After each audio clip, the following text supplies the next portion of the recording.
Hi, Colin. Really good, thank you. And how nice that we've colour coordinated today.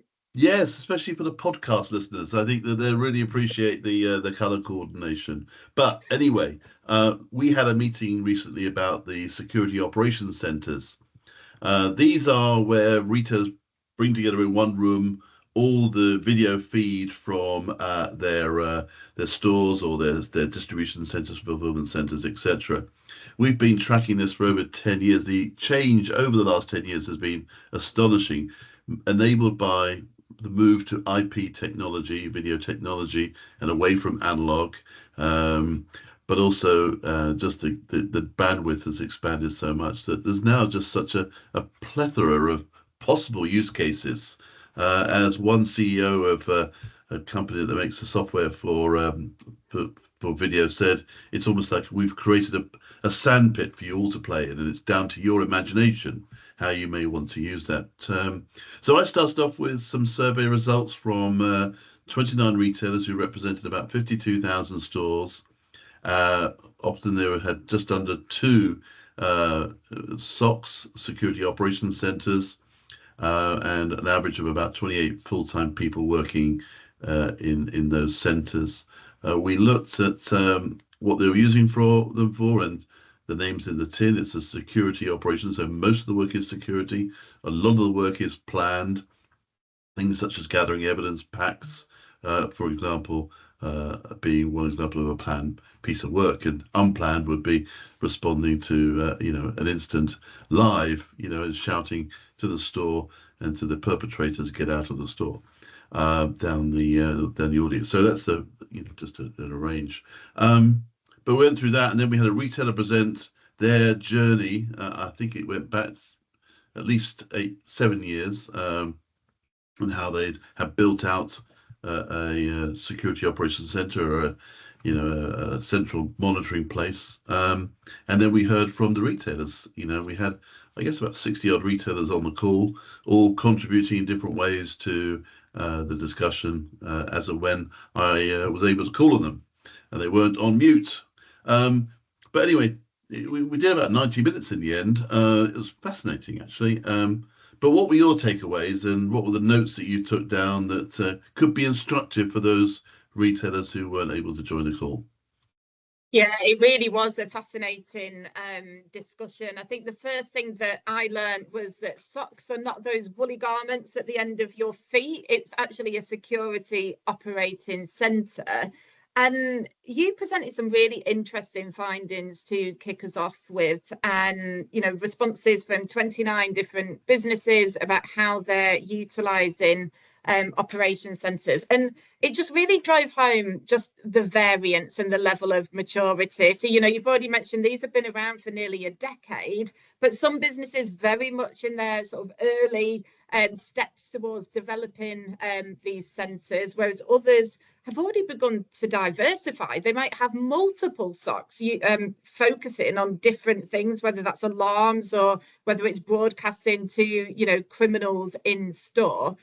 But what really captured my imagination about this, it made me think about a interview that I'd done with a store manager a few months ago.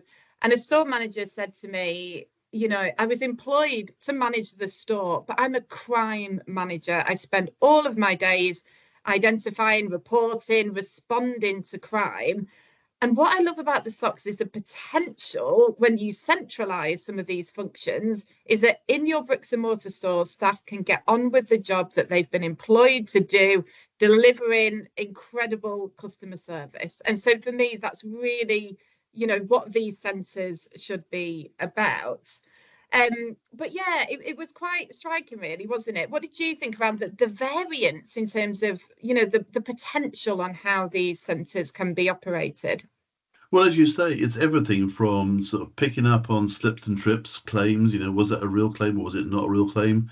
It's one example from a retailer was that they have 30 or 40 stores every night doing some sort of activity that's decorating or refitting, and they could offer remote guards. Another one talked about virtual store audits. How fascinating would that be? Normally, when you have a loss prevention person turn up, you know they're turning up, and everyone looks smart and clean, and everything's working. How fascinating to be able to sort of dip into a store at any random time with the permission of the store manager to see, are things going the way they should be? Is the food waste being recorded properly? Are they carrying out the checks on the exit? Is the store security guard? Are they in the right place? At the right times? Are the back doors being blocked? The potential is huge, as we shared before. It's a bit of a sandpit. Definitely. And it just gives that enhanced visibility, doesn't it, over, not just crime and security, but over, really key operations of the store. You just picked up on something, though, that we talked about quite a lot, around, what do store associates feel about, these centres? Because when I've spoke to individuals in store, on the shop floor, largely they're really positive about them. They feel that extra support. They feel that there's somebody who can intervene at the push of a button. They've got more communication. But I did wonder about some of the communications to store associates that they're not being spied on. That it isn't about their performance. And I think it's important that businesses get that communication right to ensure that staff are always on side and they don't feel that there's a big brother potentially watching over them. This is a really interesting point. I mean, in terms of how to build a business case for one of these remote monitoring centres, often the chief financial officer wants a financial return, and so one way you can, and one way that has been proven to get that business return, is to show a reduction in the shrink number. And so if you can show a 20% reduction in shrink, and we think that's because people may respond better, may behave better, may not do things that they might otherwise do, because actually they can be detected. So that fear of being detected, increases and perhaps reduces the opportunity that some people might take. So I do feel that that's a way that some retailers are going to try to have to build a business case, by getting this halo effect. Here we are, we're launching, you now, for your safety and security, you're now being covered by a security operations center. So any concerns you might have, etc. And then perhaps within the first week of that operation, just by coincidence, every store that's now being covered, has an internal theft case uncovered. Yeah, absolutely. I think as well, in terms of that return on investment, there's lots of different ways, I think, to demonstrate that, whether it's deterring criminal activity, whether it's increased detections.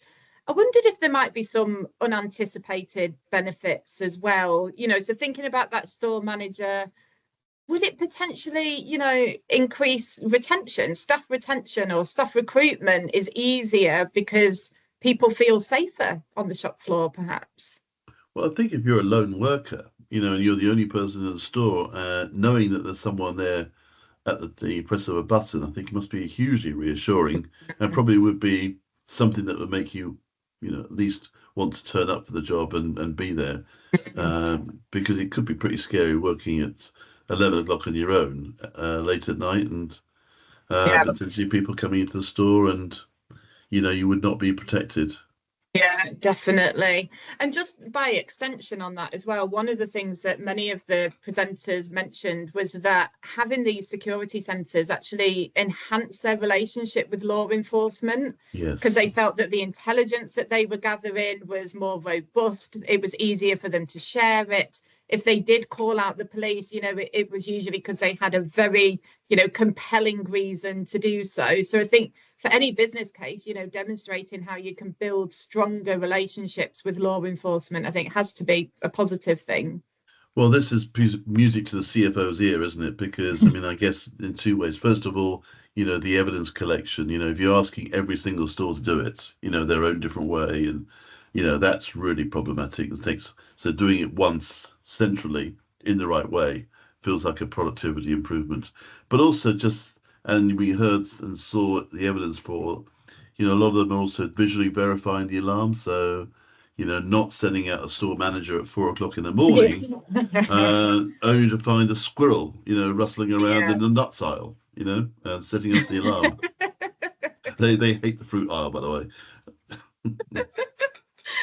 No, definitely. I think, yeah, just, it seems to just have so many different positives. And I guess time will tell how they're going to evolve.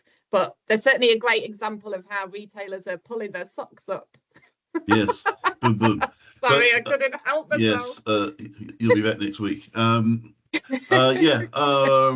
Look, I mean, that's a refreshing take on this, and I think what I think is really good is just how you your takeaway has been very much, well, how can this help the store associate in the store, and how can these be enablers for a more productive store, a better store, a store with better jobs.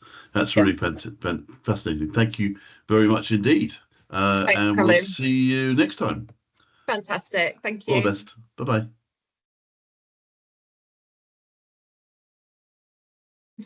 bye.